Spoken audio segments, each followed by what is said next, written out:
Muy buenas, bienvenidos de nuevo a Negocios Televisión, bienvenidos de nuevo a repaso informativo de las noticias más importantes del día de hoy, con el foco puesto en el conflicto en Oriente Medio, con esta liberación de rehenes, esta extensión de la tregua en 2 días más, y también las acusaciones por parte de Hamás y Israel de que ambos habrían violado precisamente este acuerdo de la extensión de la tregua. Estamos pendientes de eso, también pendientes de las acusaciones de Irán, también pendientes de Estados Unidos, ojo, el propio Vladimir Putin acusando precisamente a Estados Unidos de que está intentando saquear a Rusia. Muchas noticias que empezamos a repasar durante los próximos minutos y empezamos poniendo el foco en Hamás e Israel, que se han acusado mutuamente de romper el acuerdo de tregua. Dicen que como resultado de la violación por parte del enemigo de los términos de la tregua de hoy ha habido un enfrentamiento en el campo y que en este caso los muyahidines se han ocupado de esta violación. Esto es lo que ha dicho Hamás citando al portavoz del ala militar Abu Obaida. Sin embargo, las FDI dicen que están comprometidas con la tregua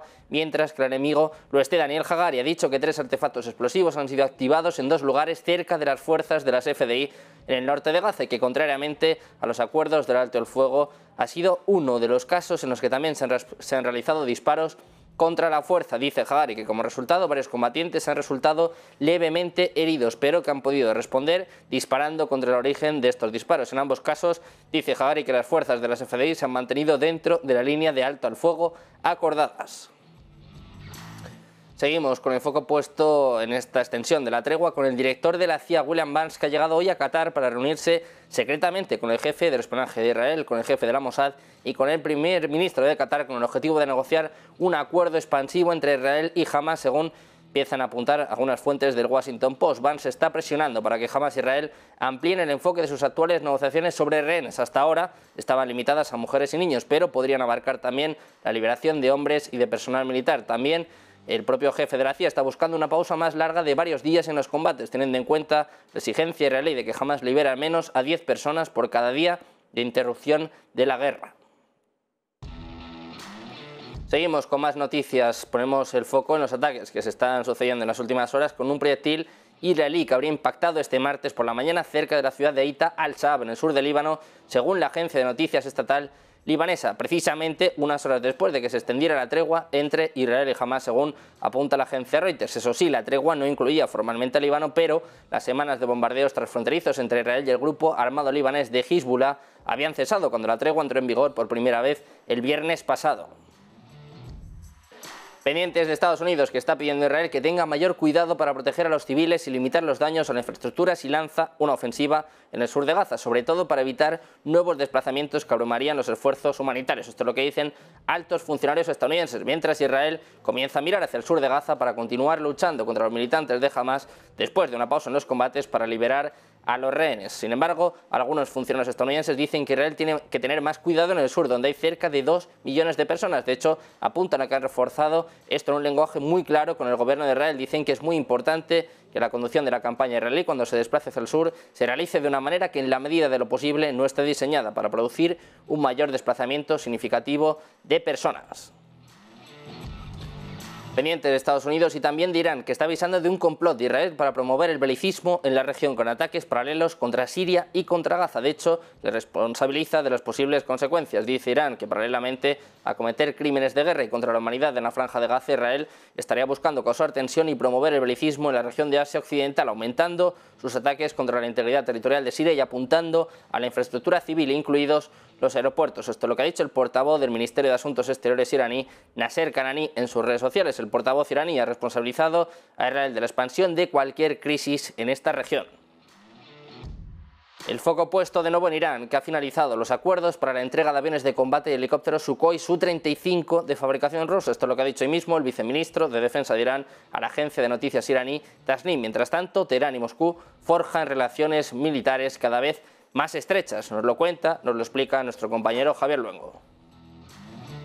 Sí, ¿qué tal? Es noticia de la jornada este acuerdo entre Irán y Rusia, en este caso después de que las autoridades de Teherán hayan asegurado haber cerrado un pacto con el Kremlin para la entrega de aviones de guerra, los Su-35 concretamente, y varios helicópteros de combate. Marco de acercamiento entre ambos países, Moscú y Teherán, en este acuerdo de colaboración entre la nación euroasiática y el país de Oriente Próximo. El viceministro de Defensa iraní ha sido el encargado de anunciarlo pasada la media mañana, especificado que el acuerdo contempla la entrega de helicópteros militares Mi-28, el envío de entrenadores para el uso de Yak-130, antes de agregar que el proceso de envíos ya está en marcha, que se ha anunciado cuando todo ya está empezado, sin dar más detalles. Se hace hincapié, en todo caso, en que Irán cuenta con la mayor flota de helicópteros militares de la región, si se tiene sobre todo en cuenta la cantidad, y si bien el país no ha adquirido en las últimas 2 décadas nuevos aviones militares. Teherán cuenta con varias decenas de estos dispositivos, incluidos modelos estadounidenses adquiridos incluso antes de la Revolución Islámica de 1979. Rusia no se ha pronunciado a esta hora de la tarde sobre esta situación, sobre las declaraciones iraníes, aunque ambos países sí que es verdad han estrechado lazos militares, sobre todo con respecto de los drones, cooperación militar y científica desde el estallido de la guerra. Precisamente con el foco puesto en Irán, los funcionarios estadounidenses dicen que una controvertida autoridad de vigilancia ha sido clave para ayudarles a detener la venta de ciertas piezas de armas a Irán en los últimos años. La CIA y otras agencias de inteligencia han usado información recopilada mediante el monitoreo de comunicaciones electrónicas de fabricantes de armas extranjeros para detener varios envíos de piezas de armas avanzadas a Irán por tierra, aire y mar, según funcionarios de inteligencia estadounidenses. La campaña se produce mientras la administración presiona para impedir que Irán desarrolle su programa de misiles balísticos, un programa que a los funcionarios estadounidenses les sigue preocupando, sobre todo porque creen que Teherán podría estar utilizándolo para ayudar a Rusia en el campo de batalla en Ucrania. Los funcionarios también se han centrado en limitar la intervención de Irán en conflictos que afectan a la seguridad nacional de Estados Unidos de manera más amplia, incluida la guerra entre Israel y Hamás.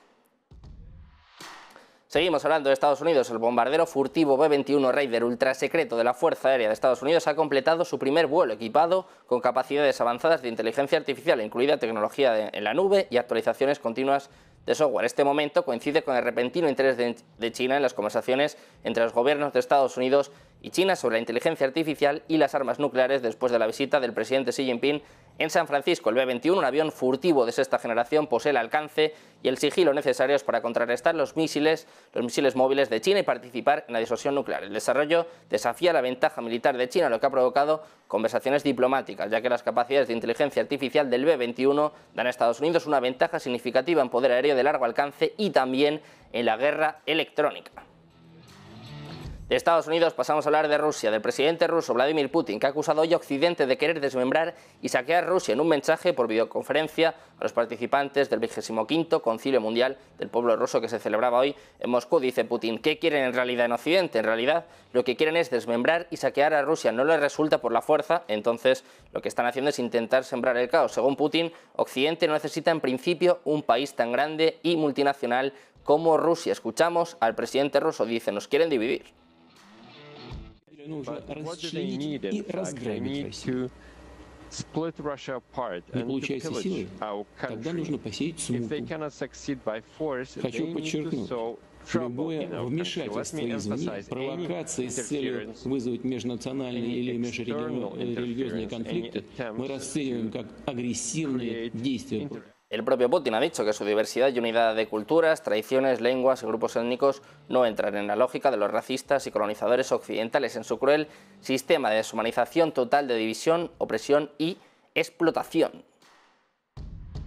Seguimos hablando de Rusia. El viceministro de Asuntos Exteriores ruso, Sergei Ryabkov, ha dicho que Estados Unidos está demostrando una determinación aún mayor de aplicar una política hacia Rusia destinada, en última instancia, a lograr un cambio de régimen en Moscú. Dice Ryabkov que Estados Unidos no solo ha desatado una guerra híbrida contra Rusia, que según todos los indicios es probable que continúe hasta el último ucraniano, con el objetivo inquebrantable de infligir una derrota estratégica a Rusia, sino que también está demostrando una determinación aún mayor para llevar a cabo un cambio de régimen en Rusia y fomentar el caos interno y el malestar. Esto es lo que ha dicho el alto diplomático, que según él el escenario de confrontación entre Moscú y Washington se ha convertido en una certeza que hay que tener en cuenta. Ryabkov dice que existe una clara opción de que una mayor escalada impulsada por Estados Unidos pueda conducir a la ruptura de las relaciones diplomáticas entre ambos países. Dice que dado el enfoque de Washington, la gama de opciones no es tan amplia, que el escenario negativo incluye tensiones crecientes hasta la ruptura de lo que ya es una relación bilateral extremadamente desgastada en la vía diplomática.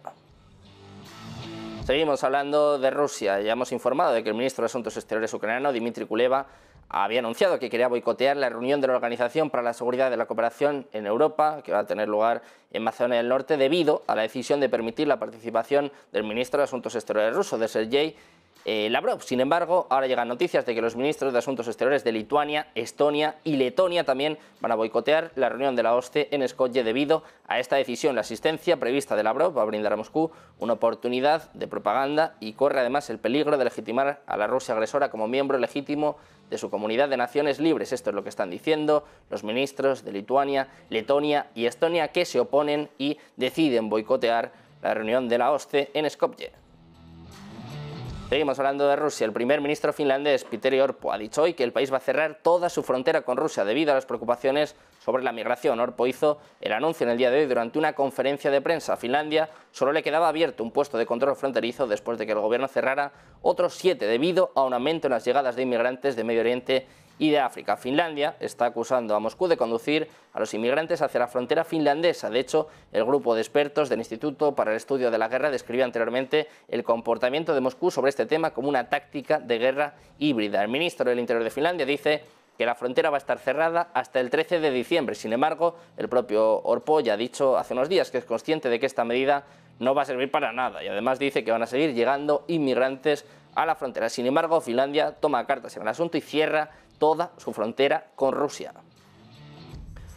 Hay reacción, como se pueden imaginar, por parte del gobierno ruso, que dice que la decisión del gobierno finlandés de cerrar la frontera con Rusia a partir de este jueves es un acto irracional. Esto es lo que ha dicho el viceministro de Exteriores ruso, Alexander Grushko, que además dice que pueden comentar decisiones racionales en las que se puede buscar una lógica, pero que la decisión de Finlandia es irracional. Helsinki, como les contábamos, ha anunciado hoy el cierre total de su frontera con Rusia a partir del próximo 30 de noviembre para impedir, según ellos, que sigan llegando refugiados de terceros países a través de la nación vecina.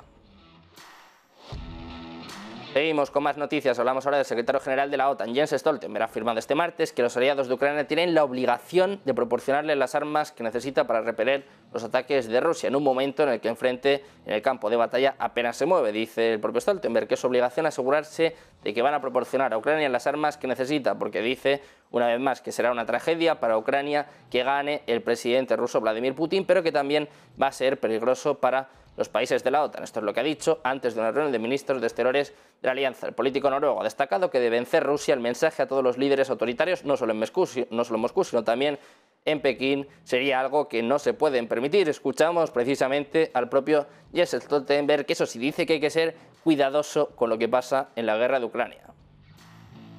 I'm very careful predicting about the developments along the front line because the wars are by nature unpredictable.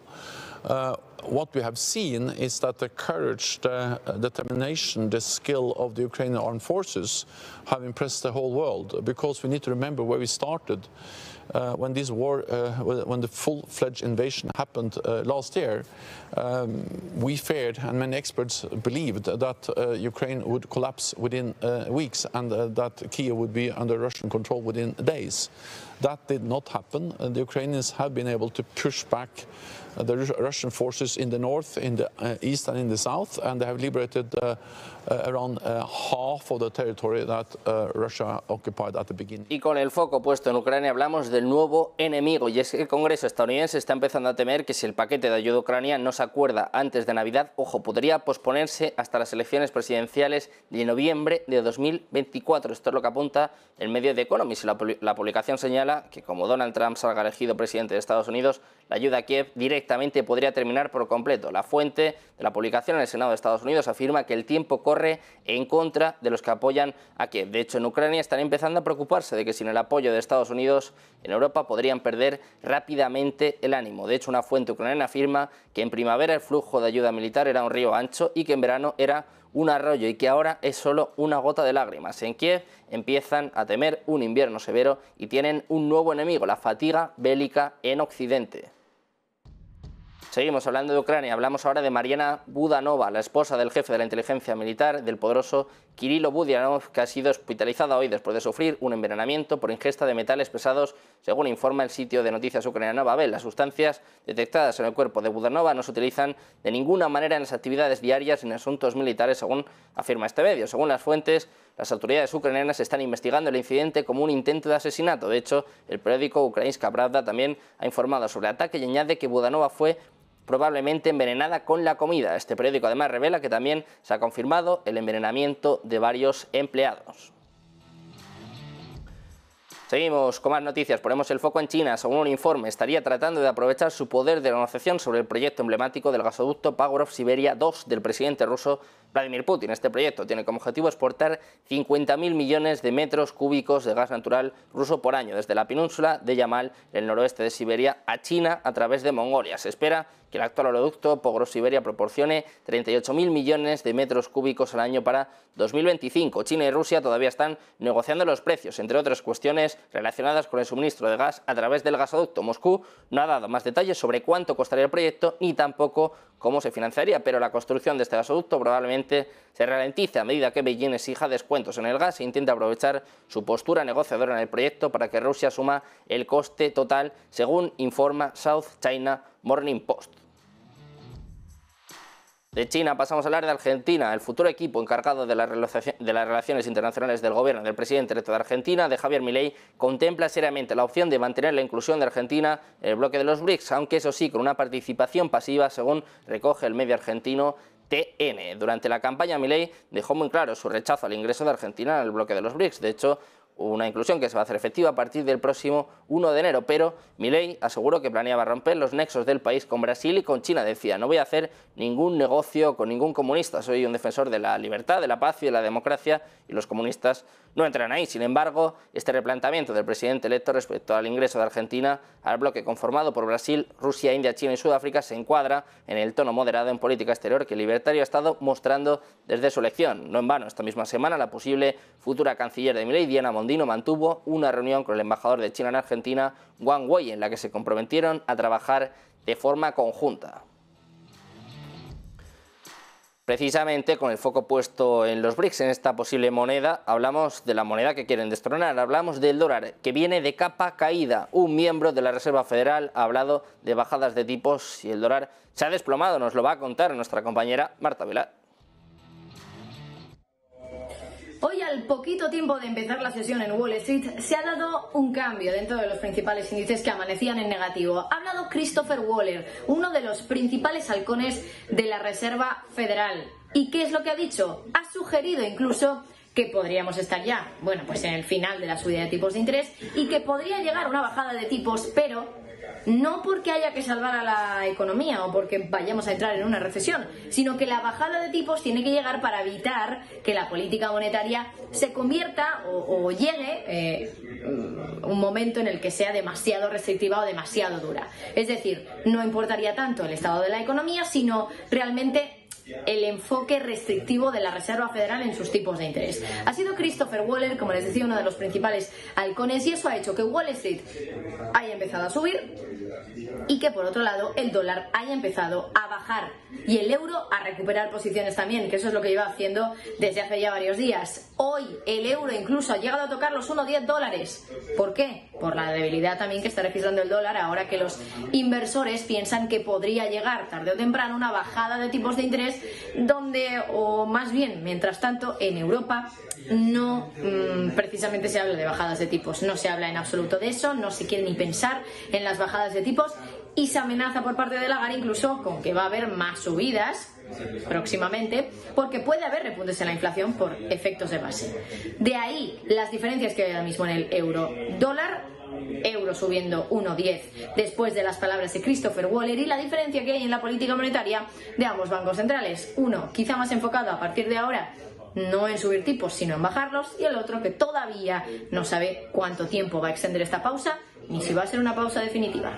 Precisamente hablamos del desafío al dólar, de la rápida transición hacia el uso de monedas nacionales en lugar de dólares en pagos que se observa entre los miembros de los BRICS y la Organización de Cooperación de Shanghái, donde se están introduciendo rápidamente sistemas de pagos alternativos, según explica el ministro de Asuntos Exteriores ruso, Sergei Lavrov, que dice que están discutiendo este tema en el marco de los BRICS y en el marco de la Organización de Cooperación de Shanghái. Apunta Lavrov a que se están introduciendo activamente plataformas de pago alternativas. La transición a las monedas nacionales se está desarrollando muy rápidamente.